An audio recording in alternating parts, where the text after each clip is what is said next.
Meus irmãos e irmãs, que a paz de Cristo seja com todos. Amém.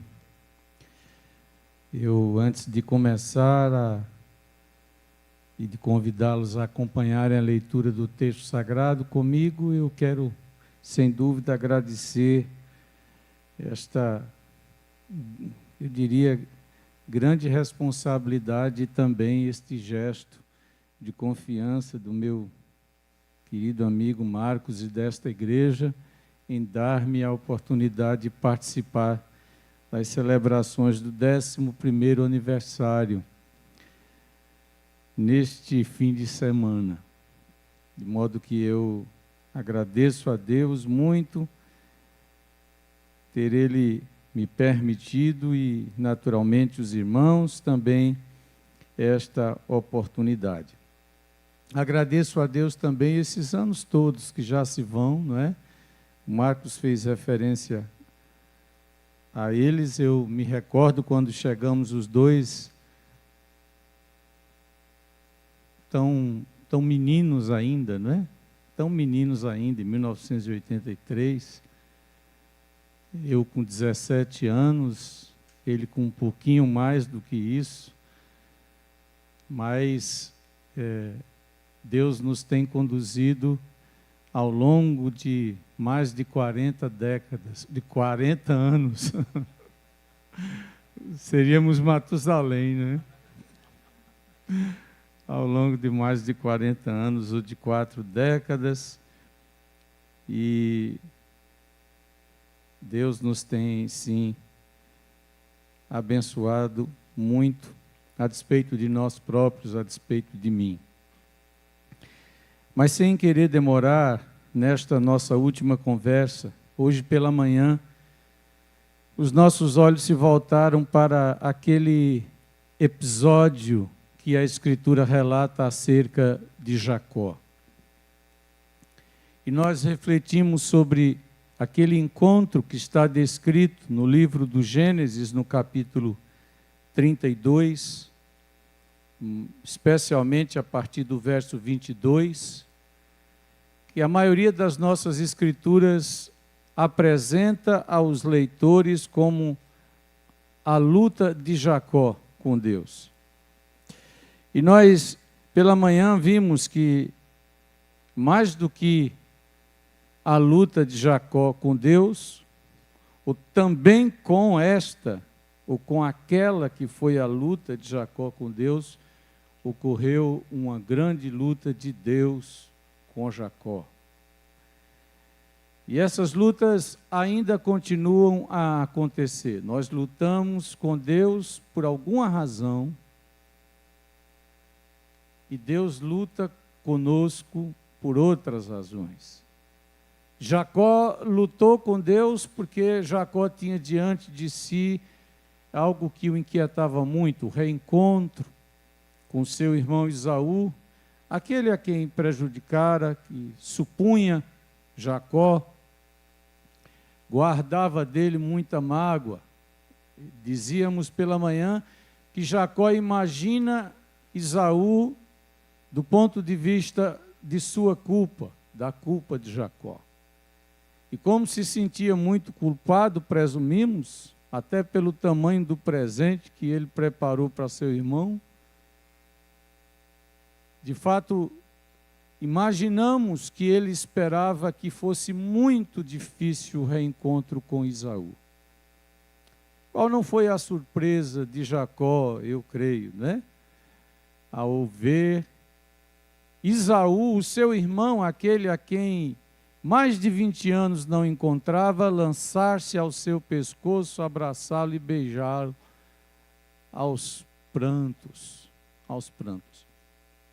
Um autor que li há algum tempo atrás referia-se a um dos filhos de Jacó, chamado José, e dizia que José, vejam que coisa curiosa, esse autor dizia que José foi o inventor da solidariedade. E eu dizia lá dentro de mim, foi nada.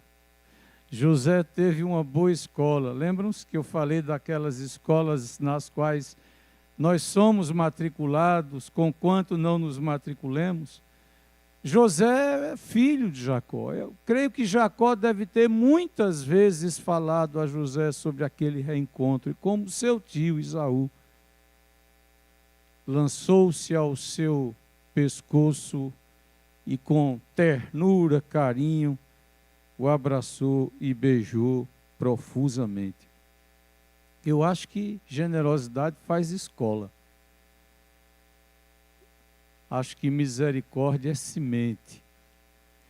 A gente não pode garantir que a generosidade vá germinar no coração de todos, mas se ela for semeada, há uma grande chance de ela germinar. E acho que aquele reencontro de Isaú e Jacó, de Jacó e Isaú, sem dúvida foi uma sementeira na vida do povo de Deus, na vida de Israel.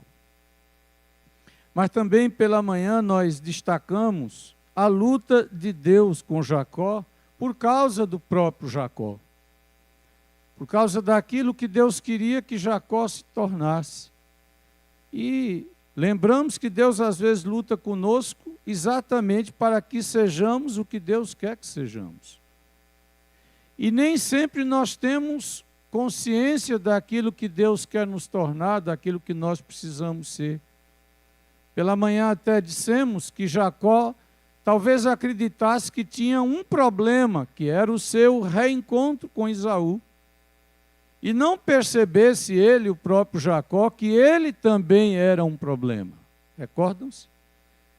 E de manhã dizíamos, de manhã afirmávamos que às vezes há o problema e há o problemático, às vezes mais o problemático do que o problema. Às vezes mais complicada é a complicação do que propriamente a situação. E Deus luta conosco porque nem sempre é fácil. Depois de tantos anos, pela manhã dizíamos que Jacó vivera talvez a vida toda pensando em si, nos seus interesses, nas suas coisas, na sua riqueza, na sua família, e agora Deus parecia querer inaugurar uma nova maneira de viver, um novo estilo, uma nova forma de se relacionar e de encarar a vida. Não é assim, irmãos, às vezes conosco?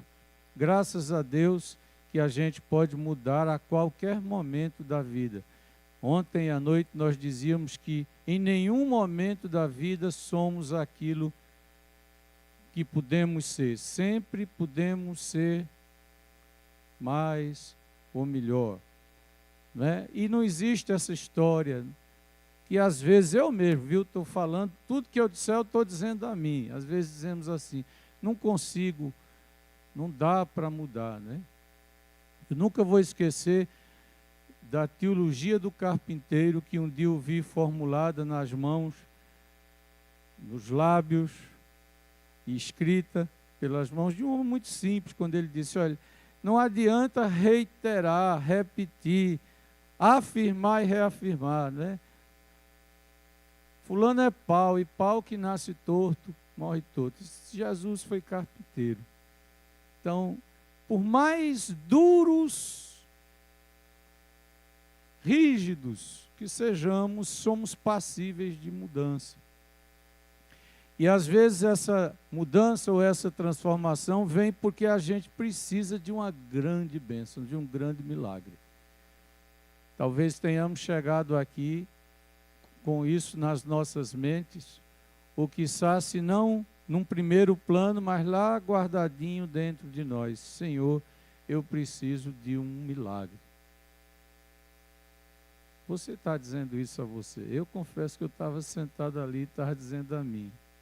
Jacó começa aquela luta no Val do Jaboque, naquele lugar de travessia, que não foi só um lugar de travessia física, mas espiritual. Jacó começou aquela luta com Deus, porque lá dentro dele ele estava dizendo, Senhor, eu preciso de um milagre, eu preciso de uma bênção. E nós sabemos que há bênçãos e bênçãos, bênçãos profusas, abundantes que Deus derrama sobre nós. Assim como derrama sobre justos e injustos, o Cristo disse isso. Deus levanta o sol e dá a chuva a justos e injustos. É fato. Há bênçãos acerca das quais nós nem pensamos e que recebemos. Um dos pregadores mais conhecidos da história do cristianismo, João Crisóstomo, o Boca de Ouro, dizia que nós nem lembramos dos presentes que recebemos todo dia. Todo dia nós somos presenteados. O autor do livro de Lamentações diz de uma maneira poética e tão graciosa: as misericórdias do Senhor são a causa de não sermos consumidos. Elas se renovam cada manhã. A primeira coisa que acontece quando abrimos os olhos é que as misericórdias de Deus já se renovaram. E nós somos agraciados, abençoados. Mas há bênçãos que nós continuamos a suplicar. Senhor, eu preciso de uma bênção. Intimamente era o que estava no coração do irmão Jacó. Senhor, eu preciso de um milagre. Talvez é o que esteja no seu coração, no nosso. Seja como integrante desta igreja, da Igreja Batista da Jaqueira, seja como um servo humilde que se coloca diante de Deus, carente como todos os somos. Deus fez grandes coisas na vida de Jacó. Jacó se aproximou de Deus talvez da maneira errada. Dá-me o teu nome. Talvez imaginasse, como alguns, que o nome de Deus, por si mesmo, fosse mágico. Ainda hoje é muito comum a tese, a ideia, a prática. E lembro-me de um teólogo cristão, dos tempos de outrora, que dizia: a palavra Deus é um bolso. Quando você diz, eu amo a Deus, peraí, e de que Deus tu falas? Sob a palavra se esconde tantas coisas e tantas ideias. Talvez Jacó imaginasse que, sabendo o nome de Deus à maneira oriental e antiga, pudesse exercer algum controle mágico, ter algum poder sobre Deus. Mas é curioso, Deus não lhe deu um nome, porque a relação com Deus não se constrói na base do poder, na base da magia, do comércio, da troca, mas da entrega e da submissão. Queres saber o nome? Não. Agora, como é o teu nome? Deus pergunta a Jacó. Aí Jacó diz, Jacó. E é curioso, esse texto é maravilhoso, porque agora Deus vai e muda o nome de Jacó. Veja, Jacó pede o nome de Deus, que Deus não lhe dá, e depois Deus pergunta a Jacó o seu nome. Jacó lhe diz e Deus muda o nome de Jacó, numa forma de dizer, estou a mudar a tua identidade, o que tu és, no mais profundo da tua vida. E isso só Deus faz conosco. E talvez esta seja, em muitas situações, a maior de todas as bênçãos. Deus fazer com que não sejamos mais o que um dia fomos ou que temos sido até aqui. Não serás mais aquele que pega pelo calcanhar. Não serás mais o sorrateiro, o artificioso, o artimanhoso. Agora serás aquele que luta. Ixi, para ele. Aquele que luta com Deus. Mas ainda assim, mesmo quando Deus transforma o nosso nome, a nossa identidade, nós ainda em dadas circunstâncias da vida, dizemos: Senhor, eu preciso de um milagre. Eu preciso de uma bênção. Às vezes a bênção não é nem para nós. Muitas vezes é, como no caso de Jacó. Mas aqui vejo esse texto dialogar com Marcos capítulo 7. Não com o Marcos daqui, mas também. Mas vejo esse texto dialogar com aquela situação em que uma mãe estrangeira, de fala grega, sírio-fenícia, procura Jesus porque precisava de um milagre para a sua filha. Recordam-se? E há um paralelo muito grande. Tanto Jacó quanto aquela mulher clamam por um milagre, por uma bênção. Jacó por algo que era para si, mas também para os outros, para os seus, e ela por algo que especialmente era para sua filha. E nós que somos pais e mães, avós, sabemos que se tivermos que optar entre o que é para nós e o que é para os nossos filhos e filhas, com certeza vamos colocá-los adiante de nós, não é assim? Não há nem o que pensar. E o texto sagrado diz que aquela mulher, a chamada mulher sírio-fenícia, anônima, podia ser qualquer uma das irmãs que aqui está. Qualquer um dos irmãos sai em busca de Jesus, clamando: Senhor, eu preciso de um milagre, eu preciso de uma bênção. Abençoa a minha filha está numa situação horrível e precisa da tua graça, do teu cuidado. O Senhor é a minha esperança. E meus irmãos e irmãs, a exemplo do que vemos com Jacó, como aquela mulher precisou para chegar à bênção submeter-se a um processo difícil. Falávamos sobre isto hoje pela manhã. Todos nós queremos a bênção. Agora, o que é doloroso às vezes é o caminho da bênção. É o processo. Lembram que no passado, sabem que depois que a gente vai ficando mais vivido, a gente conta muita história, né? As aulas são metade aula, metade história.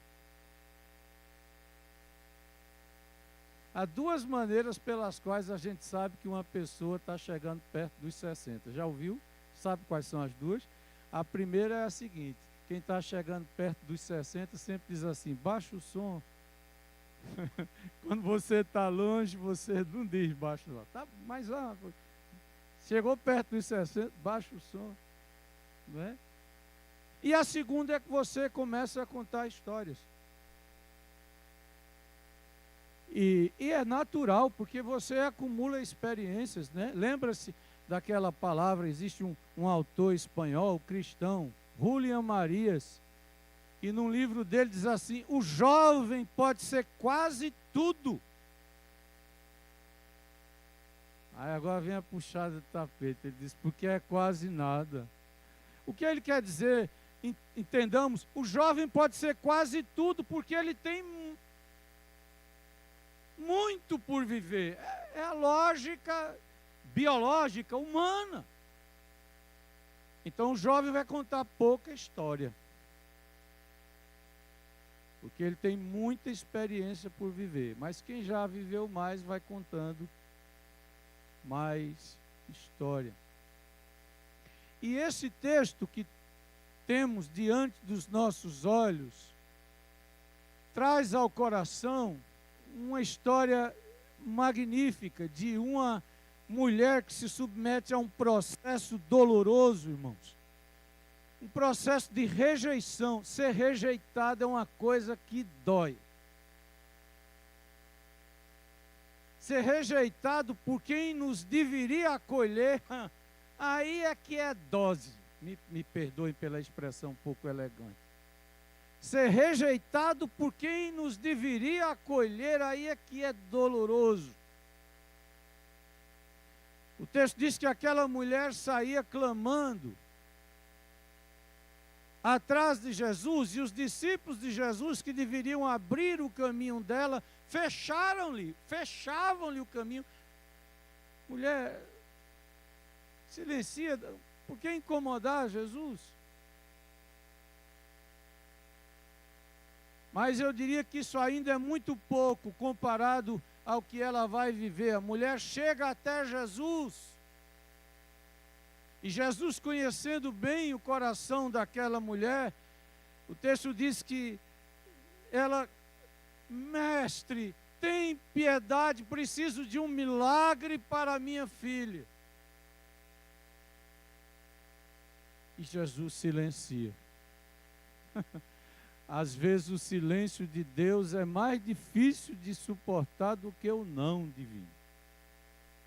Lembram-se dos discípulos na barca, jogada de um lado para outro pela tempestade? Recorda-se, mestre, não se te dá que morramos, que pereçamos. Jesus estava dormindo. É como se Deus não estivesse a testemunhar a nossa aflição, a nossa inquietude. Às vezes o silêncio divino parece inquietar-nos mais do que a sua palavra dizendo-nos não. Mas Deus tem um propósito no seu silêncio. E a mulher insistentemente, era uma fé persistente, que não tinha mimimi, que não se frustrava fácil. Senhor, preciso de um milagre para minha filha. E naquele momento Jesus parece como que reunir o discurso da cultura à sua volta. Mulher, não é dado pegar o pão dos filhos e dá-lo aos cachorrinhos.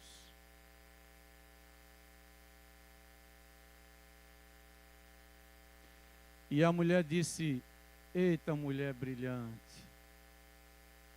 E a mulher disse, mas os cachorrinhos comem das migalhas da mesa dos filhos, que caem da mesa dos filhos. Mulher, grande é a tua fé. Que fé inteligente. Como a gente precisa de crente inteligente hoje. De fé inteligente hoje. Irmãos, olha, esse texto para mim, se eu pudesse, eu acho que eu ainda faço isso, eu vou botá-lo num quadro. Porque esse texto revela uma coisa, percebam, o nosso Cristo estava mais interessado na verdade do diálogo do que na vitória do diálogo. Para Jesus não importava ter a sua palavra. Não, o que eu estou dizendo é o que eu estou dizendo, mulher. Que nada. Ante a inteligência, a perspicácia, a sensibilidade daquela mulher, aquela fé apaixonada, inteligente, arguta, penetrante, Jesus disse, mulher, seja feito como tu queres, a tua filha já foi abençoada. Louvado seja Deus.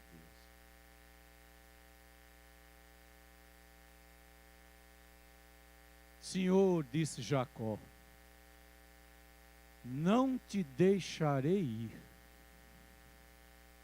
se me não abençoares.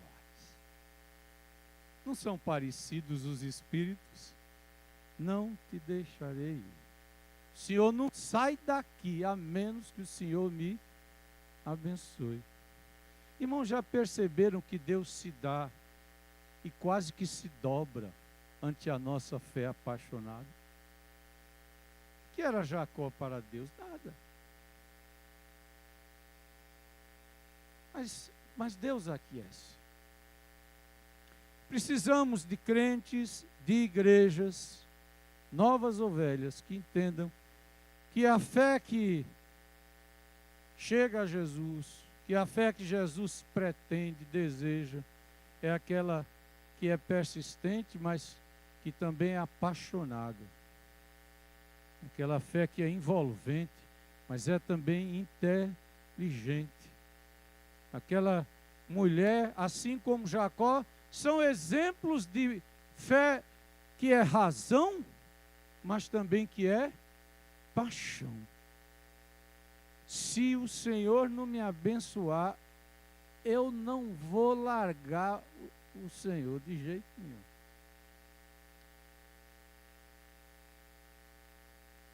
O texto sagrado nos mostra e nos fala,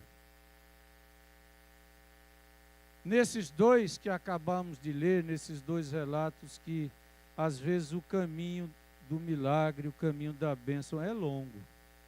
Não é fácil. É como aquela história que ia mencionar e talvez já tenha mencionado. Sabem que quando a gente conta muitas histórias, às vezes repete, né? Da menininha. Eu lembro muito de minha neta quando eu conto essa história da menininha em cujo pezinho entrou um espinho. Quem é o qual o pai ou avô que nunca viu isso, né? Aquele espinhozinho no pé. E o pai da garotinha pegava a garotinha para tirar o espinho. E ela chorando, o pezinho vermelho, o espinhozinho lá, a cabecinha do espinho aparecendo, aí o pai vinha para tirar. Quando o pai ia tirar, puxar com a pontinha da unha, ela puxava o pé. E o pai de novo, minha filha, deixa o pezinho, papai tira rapidamente. Ela encolhia o pé. A gente quer o resultado, a gente quer que o espinho na carne saia, mas a gente não quer o processo de retirada, porque ele dói, ele ameaça, ele inquieta. Mas há certas bênçãos que só vêm ao longo desse processo, que tanto a mulher Cirofenícia como Jacó enfrentaram e ao qual se submeteram. O texto sagrado de Gênesis capítulo 32 diz que, e isso é que surpreendente, isso é que é mais surpreendente, é que às vezes há uma relação muito próxima entre aquilo que nos fere e aquilo que nos abençoa. Às vezes é naquilo que nos fere que nós encontramos a bênção de que nós carecíamos.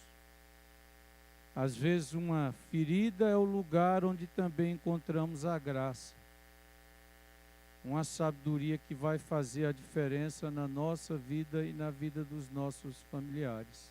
Estão lembrados do texto de Jacó, né? Se o Senhor não me abençoar, não deixarei ir, diz a Escritura, que a epifania, que o anjo do Senhor toca por sob a coxa, e ele é abençoado, mas também fica manco, marcado. E diz a Escritura, portanto, que Jacó também foi ferido. Mas eu tenho observado uma coisa, irmãos e irmãs, e não vou estender-me muito.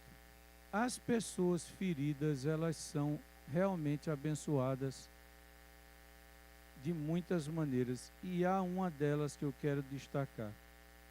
É que as pessoas feridas têm um poder que a gente não vê em todo mundo. Elas têm um poder de fortalecer a vida das outras.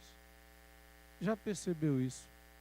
Uma pessoa que foi ferida, ela tem um jeito de falar, ela tem um modo de chegar, de abençoar outras, que ela só adquiriu porque ela ficou manca. Porque Deus tocou na vida dela, ela foi abençoada. Mas ela também foi ferida. E isso deu a ela uma sabedoria que sem aquela experiência ela não teria. E eu vou provar o que eu estou dizendo, porque Jesus conversa com o irmão, um irmão muito conhecido nosso da igreja batista lá de Jerusalém, chamado Pedro. Esses batistas já sabem que é interpolação, né? Jesus olha para Pedro e diz assim: Pedro, você ainda não está pronto. Veja, Jesus está dizendo isso a Pedro. Pedro, você ainda não está pronto. Quando você for peneirado, perceba. Quando você for peneirado, aquele processo que separa a casca do grão, quando você for peneirado, apacente os meus cordeiros. Estão percebendo? Esse caminho para ser abençoado nos prepara, talvez, para aquilo que a gente nunca estaria preparado se não fosse esse caminho até a bênção. A gente amparar pessoas feridas, as quais a gente nunca poderia amparar, nunca teria sabedoria de amparar, se nós não fôssemos ou não tivéssemos sido feridos. E eu acho que o sofrimento da vida, ele só se aprimora quando a gente adquire essa sabedoria de apoiar aqueles que foram feridos, sem nenhuma pieguice. E acho que essa experiência que tanto o texto de Marcos quanto o texto de Gênesis 32 trazem a nós e a esta igreja no seu aniversário, são muito significativos. Esta igreja é para ser esta comunidade a que as pessoas venham e digam: Senhor, preciso de um milagre, precisamos de uma bênção. E esta igreja é chamada e desafiada a ensinar a essas pessoas: olha, a bênção tem um caminho, muitas vezes. A bênção tem um trajeto, uma travessia. E tem mais, depois de ser abençoado, você tem que tornar-se uma bênção. A gente é abençoado para abençoar. A gente, cujos espinhos são de nós tirados, agora se transforma em pinças. Nós nos tornamos em tiradores de espinho. É essa a economia de Deus. E eu lhes confesso, caminhando para o final, palavra que alegra, né? Eu lhes confesso que a gente, nesse processo de clamar pela bênção, de clamar pelo milagre, de receber bênçãos e milagres como nós temos recebido, às vezes não da forma que imaginávamos, mas da forma de que carecíamos, porque todos temos sido muito abençoados. Talvez não como imaginávamos. Jacó nunca imaginou que a bênção viesse como veio. Acho que nem a mulher cirofenícia, porque Jesus disse: vai que tua filha já está curada, mas ela precisava exercitar a fé agora na volta, como os 10 leprosos. Nesses últimos dias a gente estava estudando Lucas na igreja, estamos estudando o Evangelho de Lucas há 2 anos e meio. Estamos no capítulo 17. E nunca havia eu percebido que quando Jesus disse aos discípulos, ou disse aos leprosos: vão, Jesus não disse: vocês estão curados. Eles foram no desafio da fé. Agora, um deles, o samaritano, antes de chegar, percebendo-se curado, num sinal de autodiscernimento, antes de chegar ao sumo sacerdote, que lhe daria a certidão de cura para que ele se reintegrasse à sociedade e à família, ele, percebendo-se curado no caminho, fez meia volta. Lá na minha região se diz: voltou num pé só. É como se ele dissesse: antes a fonte, antes quem me curou, antes Jesus de Nazaré, antes o Cristo. A fé madura traduz-se em gratidão. A fé imatura para na bênção. Mas a fé madura faz com que a gente se torne instrumentos também da bênção de Deus. E insufla em nós um tremendo sentimento de gratidão. Existe um autor que diz que quando a gente nasce com duas orientações. Ou a orientação para reclamar, para se queixar ou para agradecer. Qual é a sua? Aquele mesmo autor que eu referi momentos atrás, Julián Marias, ele diz: quando a gente nasce com duas perspectivas, que a gente pode desenvolver ou recusar. Uma é a orientação para queixa. Você é um queixoso. Está numa casa linda, maravilhosa, grande, bonita, antiga. Tem uma teinha de aranha. Qual é a orientação da sua vida, meu irmão? É a queixa ou a gratidão? Qual é a orientação da minha vida?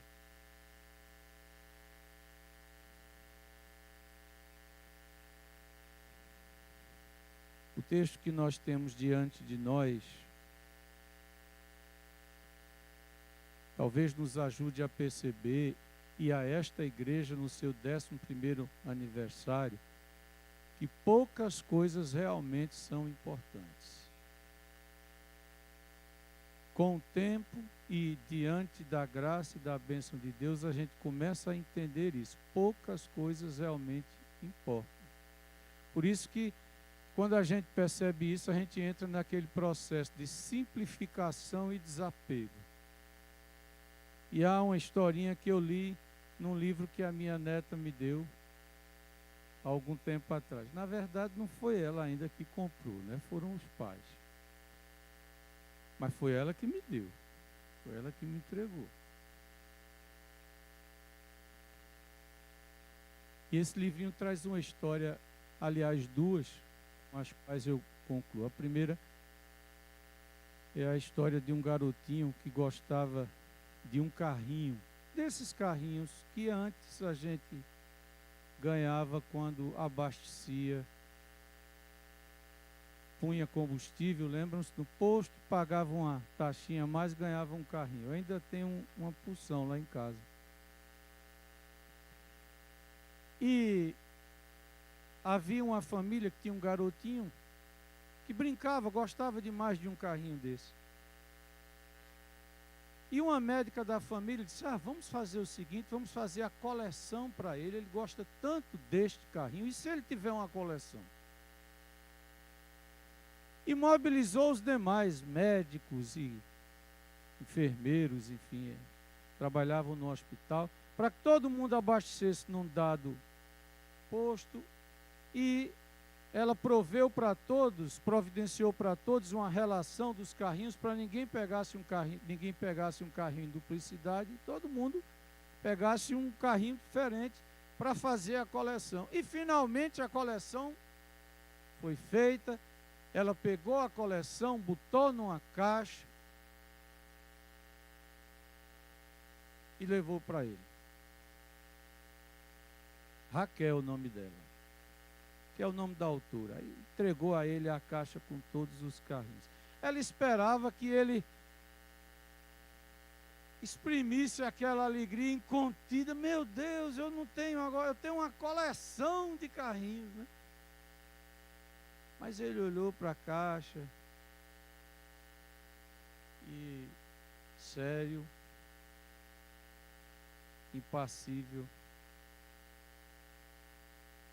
ficou ali brincando com o carrinho que já tinha. E ela, surpresa, disse: mas fulaninho, você tinha um carrinho, e agora você tem tantos. Você não gostou, não? E ele gentilmente disse: gostei. E por que você ficou assim? Aí ele, na ingenuidade sábia, às vezes, da infância, ele disse a ela: será que eu vou conseguir agora amar tantos carrinhos? Esse eu amava demais. Amo demais. Está comigo desde pequenininho. É como se ele dissesse: eu não preciso de muitos carrinhos para amar. Não preciso de muita coisa. Eu preciso daquela coisa que é importante. Estão entendendo, irmãos? Estão entendendo?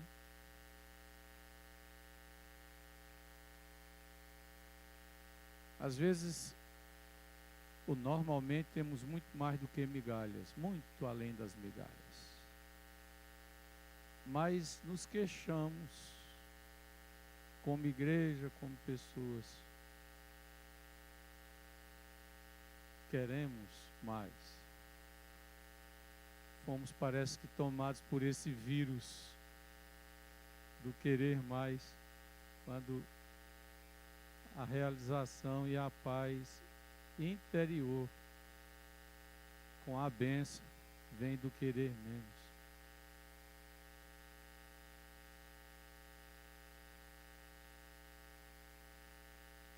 Quando Deus nos abençoa, acho que a gente vive esse processo de simplificação e de desapego. Poucas coisas são bastantes. Aquela mulher volta para casa, abençoada, contra sua filha curada. Jacó sai de onde estava, no Val do Jaboque, encontra Esaú e segue seu rumo, e nós conhecemos o fim da história. E esta igreja também vai seguir a sua trajetória, abençoada de muitas maneiras, enriquecida de muitas maneiras, e com esse grande desafio de simplificar as coisas e de ser um instrumento da bênção de Deus para todos que até aqui chegaram. Eu quero terminar lembrando que a bênção de Deus, às vezes, vem na forma de amadurecimento, de crescimento.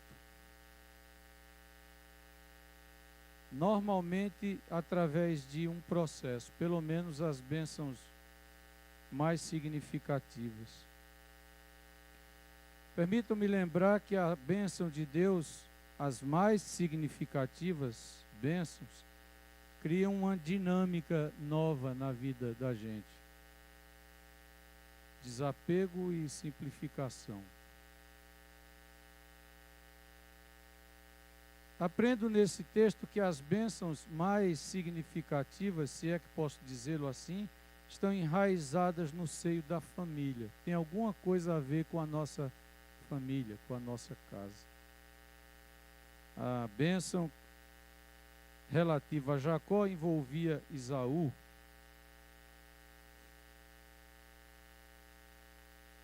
Ver o rosto de Deus significava, de algum modo, também vê-lo na face do irmão Esaú. A bênção não é só fruto, mas também é fonte. Quem é abençoado se torna uma bênção. O Jacó que encontra Esaú, diferentemente do Jacó de outrora, não tira, mas dá do que tem. O pastor Marcos, momentos atrás, ontem, falou da viúva pobre, que deu os 2 leptons, né? E eu, quando li esse texto, eu pensava, quando ela deu tudo que tinha, ela não deu algo, ela deu-se. Ela deu a si mesma.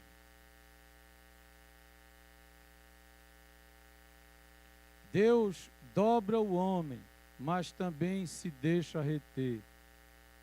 Jacó saiu ferido, porém abençoado.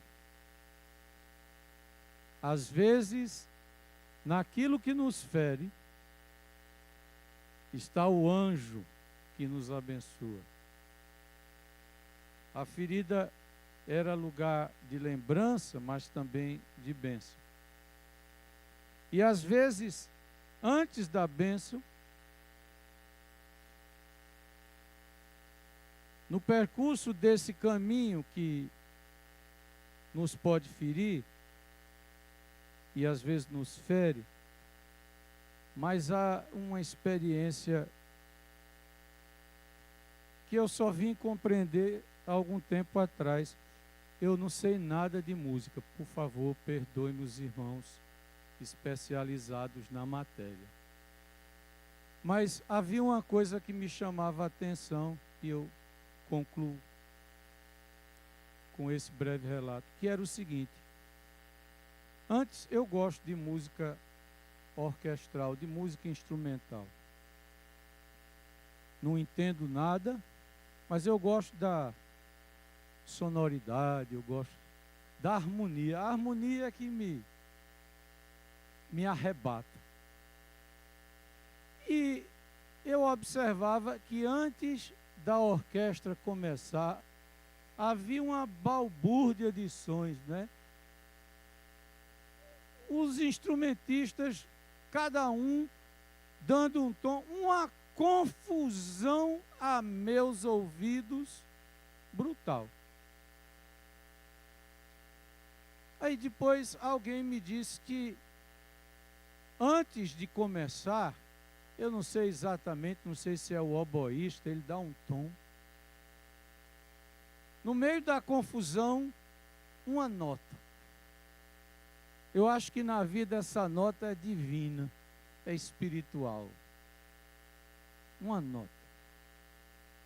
E após a nota, todos os instrumentos vão se afinando por aquela nota. E o que foi precedido de confusão se torna depois uma harmonia que nos transporta quase que celestialmente. Às vezes, minha irmã querida, parece que a confusão é o momento no qual Deus está afinando a nossa vida, ou afinando os sons da nossa vida. A confusão pode ser, e muitas vezes é, parte do processo e o prenúncio de milagres e de bênçãos que nós suplicamos ao Senhor. Eu vou terminar com o meu pedido, a minha oração inicial. Senhor, eu preciso de uma bênção. Eu tenho uma em mente agora. Senhor, eu preciso de um milagre. Tu sabes para quem eu estou pensando. O Senhor sabe. Ele sabe, Ele faz muito mais do que pensamos, porque Ele conhece os nossos pensamentos. Então, meus irmãos, que Deus nos faça, que Deus nos ajude, que Deus os ajude a gente entender que às vezes nós estamos no val, às vezes estamos no processo, às vezes o que ouvimos não nos agrada, como aquela mulher. Mas maior do que todas estas coisas é a misericórdia de Deus. E tudo isso encaremos. Muitas vezes é aquele caminho ou processo pelo qual Deus prepara aquele milagre, aquela bênção que, da maneira que não imaginamos, talvez, alcançará as nossas vidas. Que o Senhor, pois, nos fortaleça, nos revigore, nos abençoe e abençoe esta igreja para que ela seja fonte de bênçãos durante tantos anos mais quanto Deus a ela permitir. Amém. Amém. Posso pedir para os irmãos ficarem de pé, irmãs?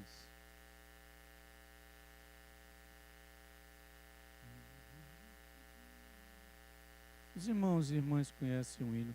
Eu queria que a gente pudesse cantá-lo a capela. É bem antigo, dizia assim.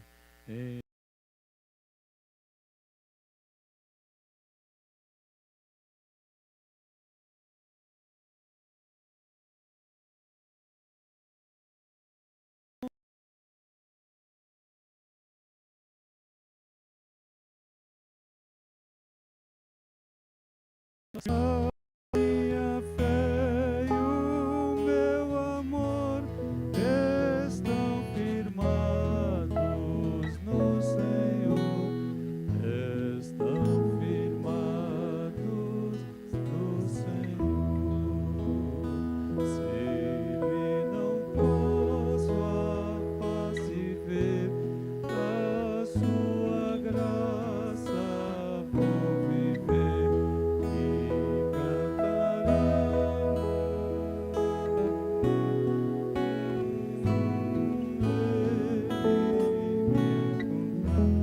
e a minha fé e o meu amor estão firmados